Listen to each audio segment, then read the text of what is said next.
Good afternoon, everyone, and thanks for joining us here today at Source Zero Con. My name is Garen Murphy, and I'm a practice manager on the Attack and Pen team here at Optiv. Hopefully, you've been able to get a lot of valuable information out of the talks that we've had lined up for you here this week. More importantly, I hope you'll be able to find some valuable or useful information in what I have to say here as well. Again, so thanks for joining us. Please feel free to reach out with any questions or comments.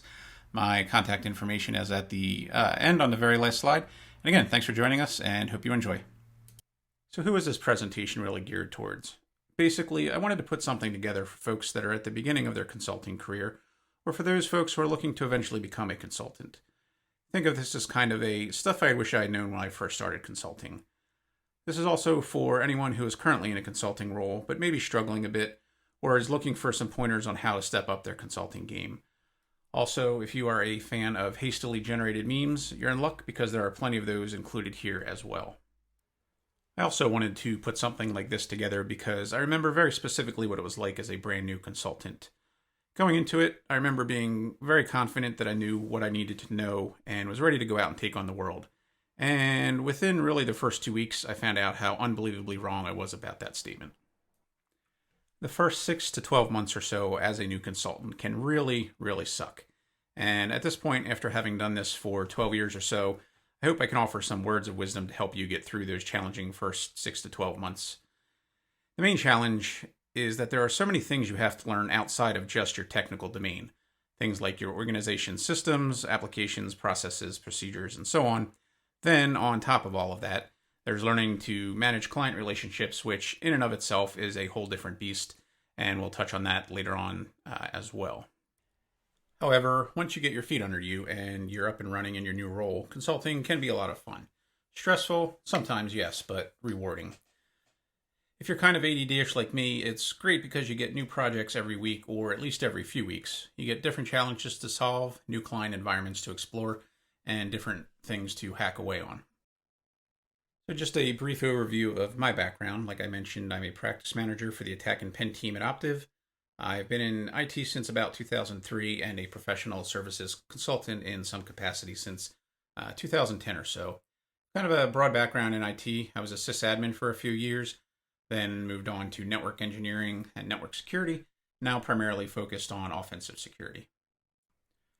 Prior to putting out virtual dumpster fires, I used to put out real dumpster fires. I was also a firefighter and paramedic back in the day, as well as a 911 dispatcher. It's definitely a weird mix of careers, but I think that overall, when combined, they've all helped in my consulting career in some way or another. So with that out of the way, let's talk about getting paid to hack things. Now, I hear a lot.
Now, it's very cliche, but we each get 24 hours in a day, and managing that time, especially in consulting, is very important. As a consultant, there are going to be many, many different things vying for your time and attention. You'll have internal team calls, you'll have company-wide meetings, client calls, and more client calls. Between all of those calls, you'll have to find time to squeeze in actual technical testing. You'll have to document that testing in a report. You'll have to find time to keep up on current events, new technology, learn new skills, as well as somehow focus on having a life outside of work. And I get it, it does all sound a bit overwhelming, but later on we'll take a look at some tips on how to manage that time and hopefully help keep you on schedule and not feeling so overwhelmed. Moving on to communication skills next, and I struggled a bit whether to rank this as number one or number two. Maybe time management and communication skills are both equally as important, but I think that by effectively managing your time, you'll be able to focus better on communications as a result. So that's why time management came first in my list here. Either way, strong communication skills are vital to being a good consultant, as you'll have many routine client calls and emails to handle, as well as the occasional, "Hey, did you knock my server offline?" calls or emails. All of this routine communication that you'll be having with your client is really what's going to help them build their trust in you as a consultant. Remember, even though they're paying you to test them, clients are still concerned about their environment, or at least hopefully they should be. And by building trust through your communications and interactions with them, you're helping eventually to make your job a bit easier when those occasional, "Hey, what happened to my server?" emails or calls do come in. This ties into something what we'll discuss a bit later called consulting capital. And just like a regular bank, you'll want as much consulting capital in your account as possible. But again, more on that topic a little later.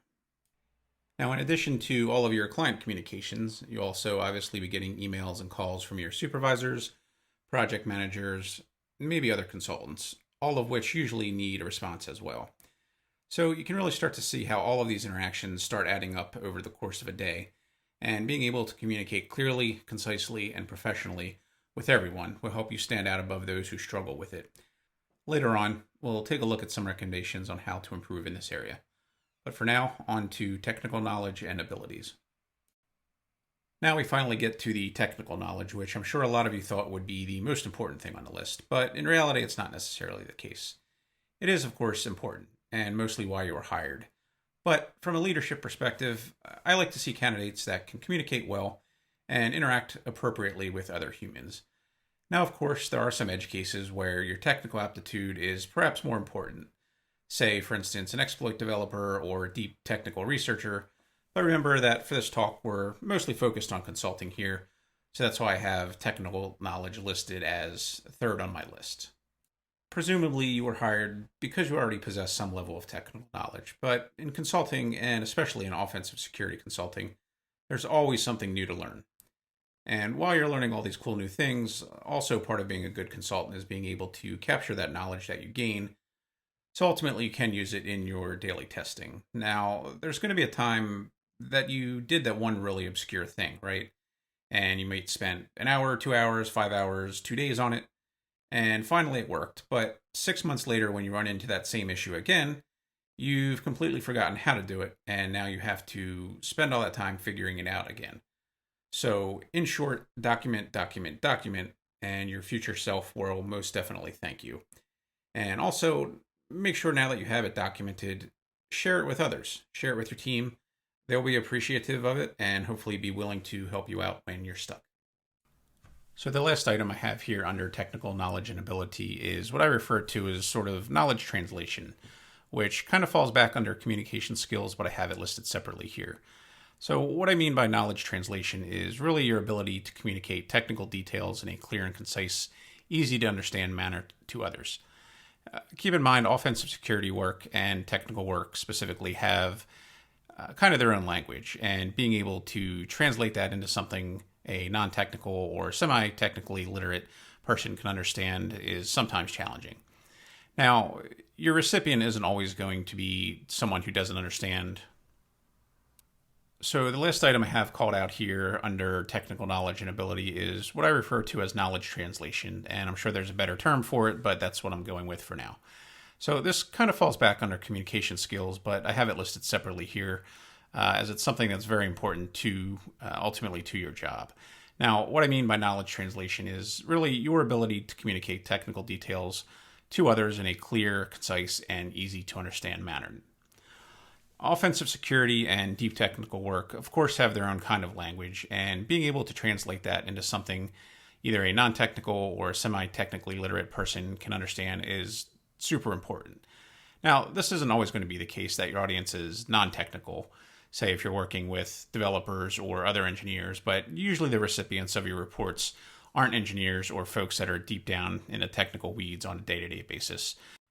So moving on to the next skill in our top 5 consulting skills list is don't take things personally. Now, this one is probably the most difficult out of all of them and is very, very difficult to really fully digest, right? So, we all want to do a great job for our clients. We put a lot of blood, sweat, and tears into our testing, into our reporting, and all of us really just want to give the client a great test. Now, obviously, some of that is in air quotes. If you put a lot of blood into anything in this field, chances are you might be doing something wrong. But either way, sometimes what we think is a great test or a great job doesn't unfortunately always align with what the client thinks or what the client wants or is expecting out of the test. Now, if you haven't heard this before, there's a saying along the lines of penetration testing is calling the security team's baby ugly. And let's be honest, no one likes being told their baby is ugly. Granted, even though they are paying you, in fact, to tell them that their baby is ugly.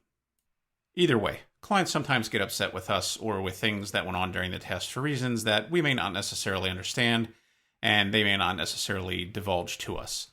Now, personally, I think that if you can take only one thing away from this presentation, it's don't take things personally. Now, I understand that's very, very hard to do in actuality, but really in the long run, this is one of, I think, the most important consulting skills. Granted, it's listed as number 4, but this one will definitely save your sanity as you have more and more client interactions over your career.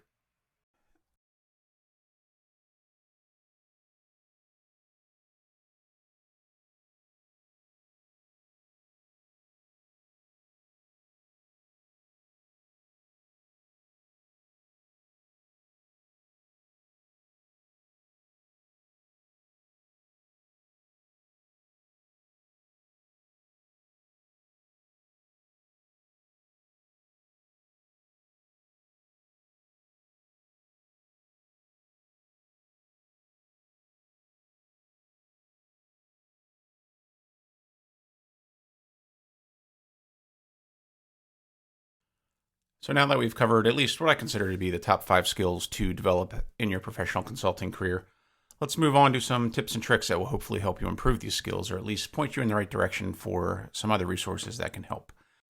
So let's go back to time management. Now, admittedly, this might be a little skewed based on how we run things here at Optiv, and I realize some of you are working for a little bit smaller shops where maybe you're mostly running the entire project by yourself or with one other person. But I think that generally the suggestions here are vague enough or broad enough that they could be applied to most situations. First, learn how to use your calendar and block off your time. The quote at the top of the slide is from a Pink Floyd song called Time. Generally, that song's about how time goes by very quickly, and we shouldn't waste it and make the most of it. Now, I know this is going to make me sound like an old grumpy man here, but it really is true, especially as you get older. Time does go by seemingly a lot more quickly. So make sure you're using your time at work wisely, most importantly, so that you can enjoy, hopefully, more time outside of work. With that said, make sure to use your calendar strategically as much as possible. So, for instance, if you have a doctor's appointment, make sure that's on your calendar so your project managers or others on your team can see that you're going to be out of office or busy and won't schedule a call or meeting for when you can't attend. That report that you've been putting off writing for the past 12 years, block some focus time on that for your calendar and just get it done. Use your calendar status to show that you'll be busy or not available during that time. Your project managers will definitely appreciate it and hopefully may save you an awkward, "Hey, where are you? I scheduled you for a client phone call from one of your project managers." Next thing is use your calendar for tracking due dates. Now, as much as we all dislike report writing, it's part of the job, right? So make sure you're tracking your due dates for your reports and putting calendar entries in there for reminders when they need to be done. Next, turn off those notifications and shut down those apps. Now, I get that this is challenging to do for some people, and I include myself in that statement, but distractions and chats and random silliness throughout the day really can derail your entire day if you let it sometimes. Most things that come up in your typical day-to-day workflow of penetration testing don't, for the most part, require an immediate response. So shut down Teams, shut down Slack, shut down Keybase, whatever your organization uses, and really focus on getting done what you need to get done. If you're concerned about others not being able to reach you, set up an autoresponder. Teams has that feature, and basically let people know that you're working, let people know that you're focused on something, other than cat memes, which, don't get me wrong, they are of vital importance, but can definitely wait. Last but not least, be protective of your time. Now, this is kind of a case-by-case basis, and you have to sort of feel it out a little bit within your organization, but consulting can definitely eat away at your personal time. So make sure you're taking care of yourself. Use your time wisely that you have throughout the day, and don't burn yourself out. Because I think that when you reach the point of burnout, anyone who has been there can tell you that it's a really tough place to be and sometimes very hard to get out of. So make sure you protect your time, be efficient, and get done what needs to get done so you can enjoy the rest of the day outside of work.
Okay, so back to technical knowledge and ability. Now, this is the main reason you are hired at your organization, right?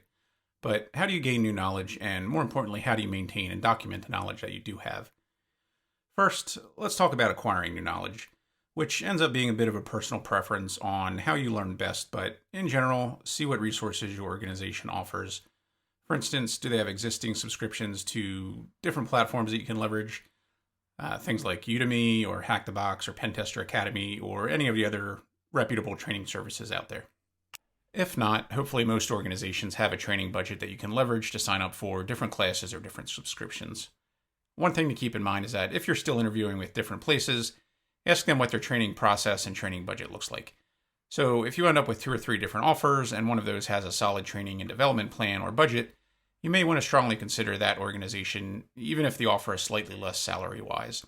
It's very easy to become stale in a technical field, and especially in offensive security, when technology and TTPs, or tactics, techniques, and procedures, evolve so rapidly. So keep that in mind while you're out there looking for new opportunities.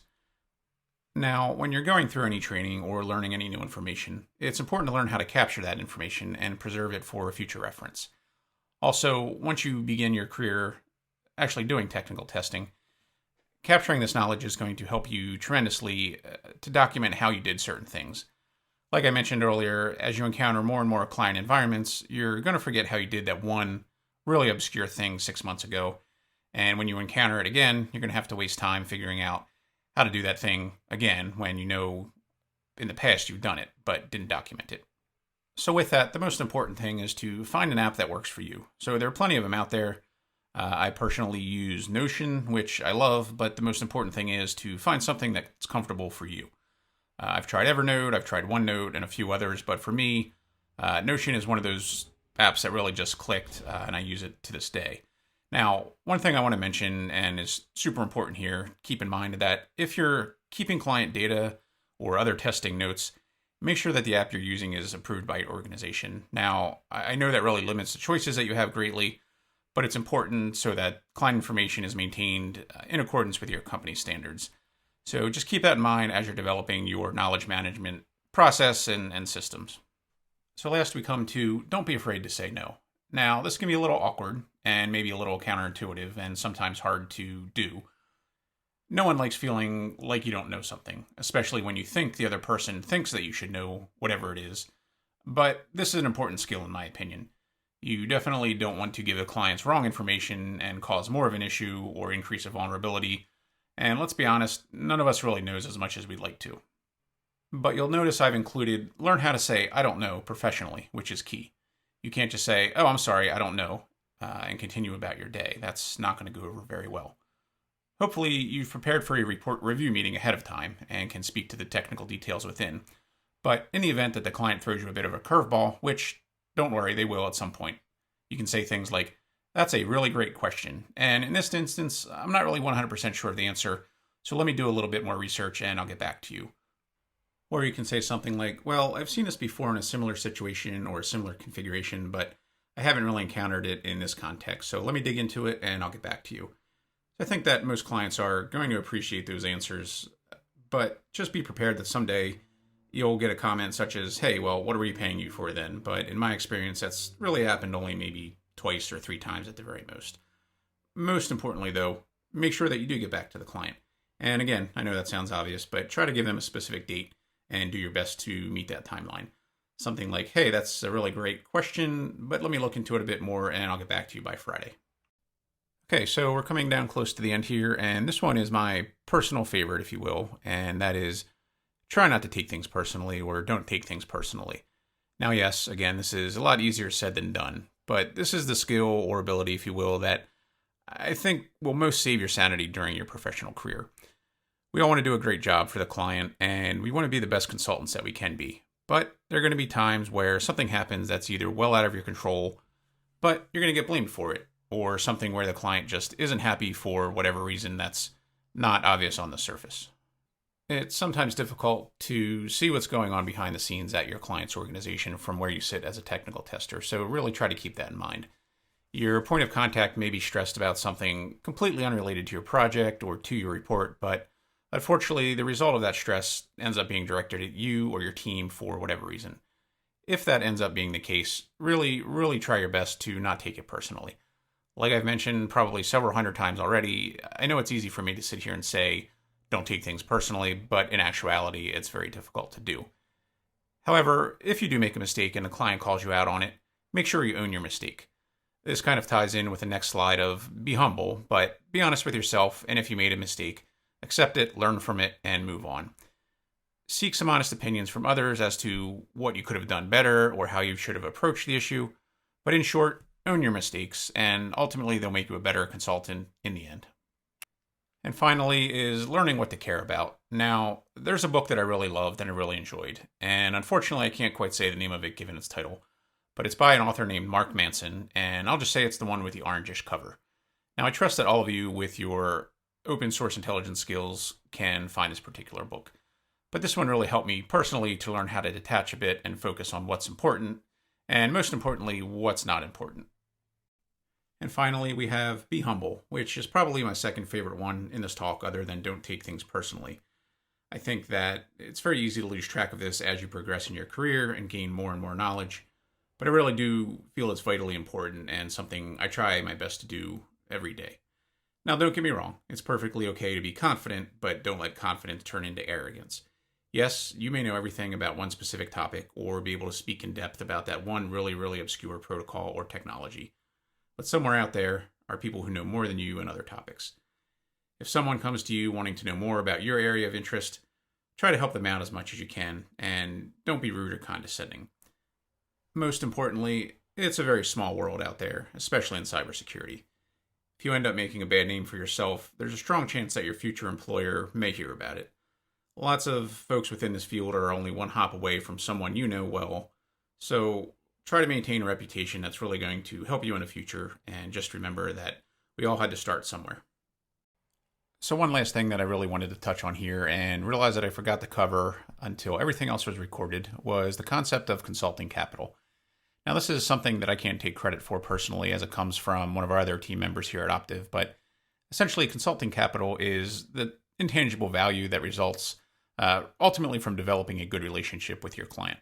Keep in mind that penetration testing and security testing, when it comes down to it, is asking a mostly complete stranger to break in and do unspeakable things to your network that you've worked so diligently and tirelessly to secure. Now, even though your client may already have an established relationship with your organization, they probably don't know you personally or the members of the team that is working on their project. So ultimately, it's up to you as the consultant to help build a level of trust with your client. So consulting capital, think of it like this. Each time you interact with a client, you have two potential outcomes. You can either A, add consulting capital to your bank, or B, withdraw consulting capital from your bank. And usually in my experience, when things go south on a project, this happens mainly because you tried to withdraw more capital than you have saved up. So for example, let's imagine you're on a longer project that's, let's say, 2 weeks into the project, and up until now, you've had some good positive interactions with the client. And let's say your capital balance is at $100 consulting dollars. But today, either you or another member of your team knocked over a server accidentally, but it only cost you $50 consulting dollars, which now means you sit at a total of $50 positive balance. Now, the client might be upset, but overall, barring any more issues, you still come out on top and the client is happy. Especially after the report review call where, let's say, you've earned another $50 consulting dollars to add to your bank. So hopefully the idea of consulting capital makes a little bit more sense now. And you may be asking yourself, so how do I build up a level of trust with someone, in this case, pretty quickly? Here's two examples that I came up with, and they're easy to do, so hopefully they might work for you. You can, let's say, reach out to the client by phone and ask them to confirm some minor detail that you know is most likely true, but you just want to verify. So something like, let's say, hey, Mr. or Miss Client, we found a host within the scope that you gave us. It has an issue that we'd like to explore further, but it looks like it might not belong to your organization based on the content of the website itself. Can you confirm whether or not it's yours, or if you know anything else about that host? Another option might be something along the lines of, hey, Mr. or Miss Client, I wanted to let you know that we're done testing for today. I just wanted to check in with you and see if you had received any alerts or anything that we would like to discuss or have any questions. Now, again, these are just some quick and easy touch points that you can have with a client and really helps them see that you're looking out for their best interest and that you are paying attention to the details. Now, you notice one thing that I have on the slide is that usually a phone call is greater than an email is greater than an IM or a text in terms of consulting capital. Now, even though a lot of us are quick to fire off an email about most things, a lot of times reaching out by phone and actually having a conversation with the client really does help build your consulting capital. Now, I understand it might be a bit uncomfortable for some newer folks to do, but remember, we're all human and we all like to have those connections with other humans out there who also are trying to do good things, make things more secure, and just help companies out there secure themselves. So another thing to consider when you're developing a client relationship is they might be more willing to work with you and may end up giving you some in air quotes, insider information about juicy things in the network. So for instance, if the InfoSec team knows that there's a particular server or group of servers that some other IT team in the organization has been trying to replace, but they've been dragging their feet on, your client might offer you up some information like, well, we know the finance application servers at such and such an IP address were supposed to be updated or patched a long time ago, but unfortunately the team that supports finance hasn't gotten to it yet, and we're having a hard time getting them to get that done. So if you poke around this IP address or that IP address or that host or this host, you really might find something juicy there. So with that, the TLDR statement here is help your client get more comfortable with you as a tester and a consultant. Really, it's only going to help you out in the long run and hopefully keep projects from going way off the rails. And with that, I would like to thank you for joining me here today at SourceZeroCon, and really hope that you've been able to get something out of this. Consulting is certainly a challenging world, and one that requires a lot of different skills to succeed. But like I mentioned before, it can be rewarding and, dare I say, fun. I really enjoy helping new consultants navigate this field, and hopefully in the future, you can do the same for someone else. So thanks again. Have a wonderful day.